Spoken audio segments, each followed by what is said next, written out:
আসসালামু আলাইকুম। কেমন আছেন সবাই? যে যেখানেই অবস্থান করছেন আশা করি সবাই ভালো আছেন। সবাইকে শুভেচ্ছা জানাচ্ছি কুয়েতের সর্বশেষ খবরের ছোট্ট ভিডিওতে। আশা করছি সবাই পুরো ভিডিওটি দেখবেন। প্রথমেই জানিয়ে দিচ্ছি ফ্লাইট সম্পর্কিত গুরুত্বপূর্ণ আপডেট।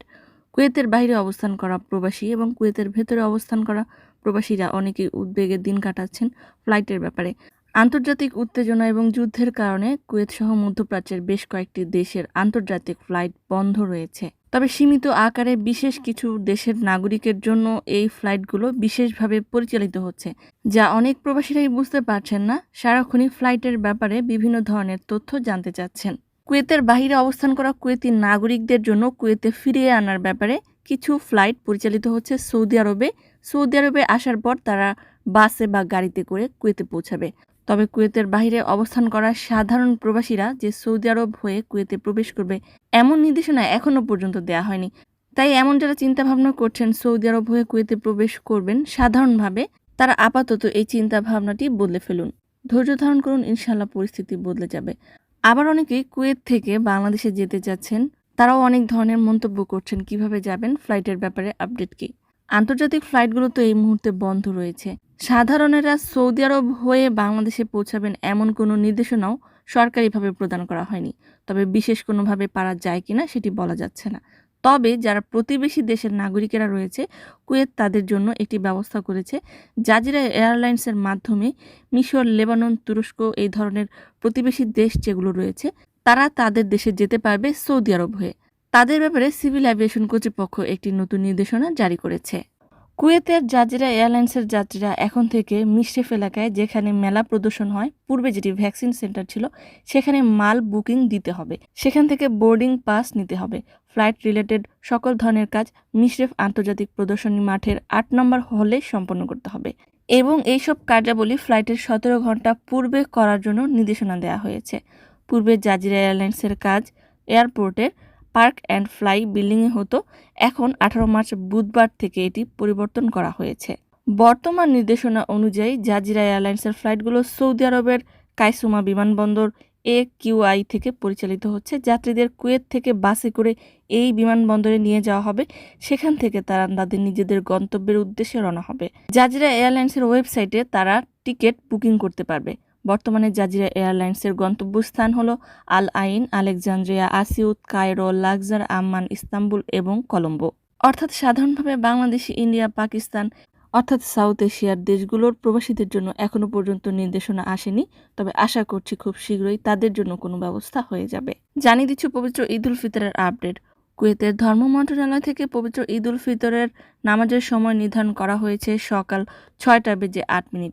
সেই সাথে আরও নির্দেশনা হয়েছে এবছর খোলা মাঠে বা খোলা স্থানে কোনো ধরনের ঈদের জামাত অনুষ্ঠিত হবে না। শুধুমাত্র যে সকল মসজিদে জুম্মার নামাজ অনুষ্ঠিত হয় সে সকল মসজিদের ভেতরেই ঈদ উল ফিতরের নামাজের জামাত অনুষ্ঠিত হবে। অন্যদিকে কুয়েতস্থ বাংলাদেশ দূতাবাস হতে পবিত্র ঈদ উল ফিতরের ছুটির ঘোষণা করা হয়েছে। সেখানে বলা হয়েছে যে 18 মার্চ 2026 রোজ বুধবার সর্বশেষ কর্মদিবস হবে। পবিত্র রমাদান মাস 30 দিন বিশিষ্ট হলে 23 মার্চ পর্যন্ত দূতাবাস বন্ধ থাকবে। 24 মার্চ দূতাবাস খোলা হবে। আর যদি 29 দিন বিশিষ্ট হয় তবে 22 মার্চ পর্যন্ত বন্ধ থাকবে। 23 মার্চ হতে দূতাবাস আবারও খোলা হবে। বর্তমান যুদ্ধ পরিস্থিতির কারণে দূতাবাসের সকল ধরনের ঈদের প্রোগ্রাম, অনুষ্ঠান, কর্মসূচি বন্ধ ঘোষণা করা হয়েছে। অপরদিকে স্বরাষ্ট্র মন্ত্রণালয়ের কর্মকর্তারা কুয়েতের আভ্যন্তরীণ নিরাপত্তা নিশ্চিত করার একটি অভিযানে নিষিদ্ধ ঘোষিত লেবাননের হিজবুল্লাহ সংগঠনের সাথে যুক্ত 14 জন সন্দেহভাজনকে গ্রেফতার করেছে। এদের মধ্যে 12 জন ছিল কুয়েতি নাগরিক, 2 জন ছিল লেবানিজ নাগরিক। গ্রেফতারকৃতরা কুয়েতের রাষ্ট্র নিরাপত্তা বিঘ্নিত করার জন্য সন্ত্রাসী হামলার পরিকল্পনা করছিল এবং নতুন সদস্য সংগ্রহের কাজ চালাচ্ছিল।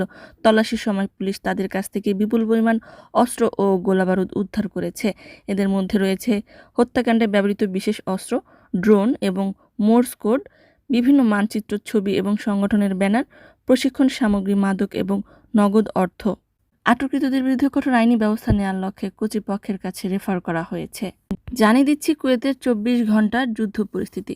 কুয়েতের প্রতিরক্ষা মন্ত্রণালয় মঙ্গলবার জানিয়েছেন যে সশস্ত্র বাহিনী গত 24 ঘন্টায় কুয়েতের আকাশসীমায় 2টি শত্রুভাবাপন্ন ব্যালিস্টিক ক্ষেপণাস্ত্র এবং 13টি ড্রোন শনাক্ত ও প্রতিহত করেছে। কুয়েতের বিরুদ্ধে চলমান ইরানি আগ্রাসনের প্রেক্ষাপটে সর্বশেষ পরিস্থিতি নিয়ে এক সংবাদ সম্মেলনে মন্ত্রণালয়ের মুখপাত্র কর্নেল সৌদ আল আতওয়ান বলেন, বিস্ফোরিত শার্পনেলের আঘাতে 2জন ব্যক্তি আহত হয়েছে, তবে তাদের অবস্থা স্থিতিশীল রয়েছে। তবে বস্তুগত কোনো ক্ষয়ক্ষতির খবর পাওয়া যায়নি। বিস্ফোরক পরিদর্শন ও নিষ্ক্রিয়করণ ইউনিট একই সময়ে প্রতিষ্ঠিত পদ্ধতি অনুসারে 8টি অভিযোগের নিষ্পত্তি করেছেন বলে তিনি প্রকাশ করেছেন।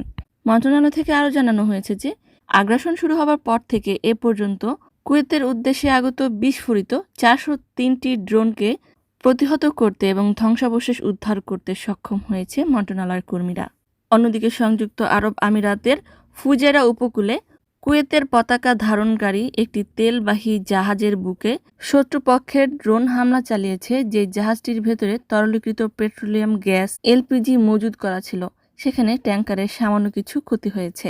অপরদিকে স্বাস্থ্য মন্ত্রণালয়ের একটি রিপোর্টে বলা হয়েছে যে অ্যাম্বুলেন্স সেন্টারের ড্রোন হামলার কারণে এবং শার্পনেলের আঘাতে 2জন প্যারামেডিক আহত হয়েছেন।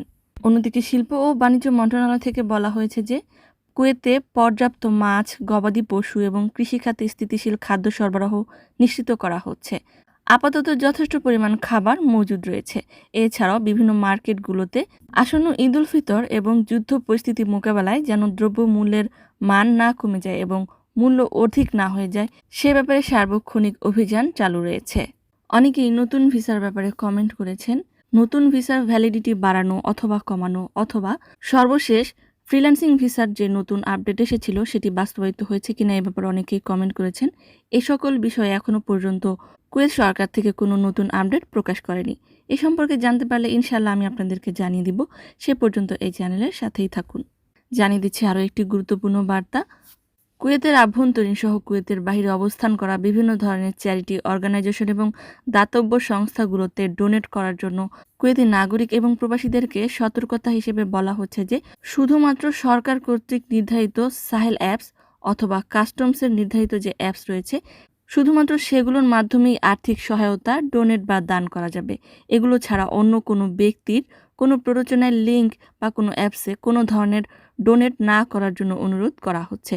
অপরদিকে কুয়েতের জ্বালানি তেলের ঊর্ধ্বমূল্য সম্পর্কে কুয়েত পেট্রোলিয়াম কর্পোরেশন বৃহস্পতিবার জানিয়েছে যে বুধবারের লেনদেনে কুয়েতি তেলের দাম ব্যারেল প্রতি $5.58 বেড়ে $148.62 পৌঁছেছে, যা আগের বছরের একই সময়ের $113.13 তুলনায় বেশি। বিশ্ববাজারের ব্রেন্ট ক্রুডের দাম $2.93 বেড়ে প্রতি ব্যারেল $100.21 দাঁড়িয়েছে।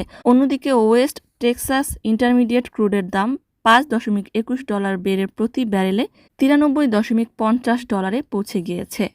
সম্মানিত ভিউয়ার্স, আজকের মতো এই ছিল আপডেট। কষ্ট করে পুরো ভিডিওটি দেখার জন্য অসংখ্য ধন্যবাদ, ভালোবাসা এবং কৃতজ্ঞতা। ভিডিও রিলেটেড কোনো প্রশ্ন থাকলে কমেন্ট বক্সে করবেন, ইনশাআল্লাহ সময় সুযোগ বুঝে উত্তর দিয়ে দেব। আজকের মতো এখানেই বিদায় নিচ্ছি। যে যেখানেই অবস্থান করছেন সকলে নিরাপদ থাকুন, ভালো থাকুন এবং সুস্থ থাকুন। সবাই সবার জন্য দোয়া করবেন। ইনশাআল্লাহ বেঁচে থাকলে দেখা হবে। সে পর্যন্ত সকলেই ভালো থাকুন। আল্লাহ হাফেজ।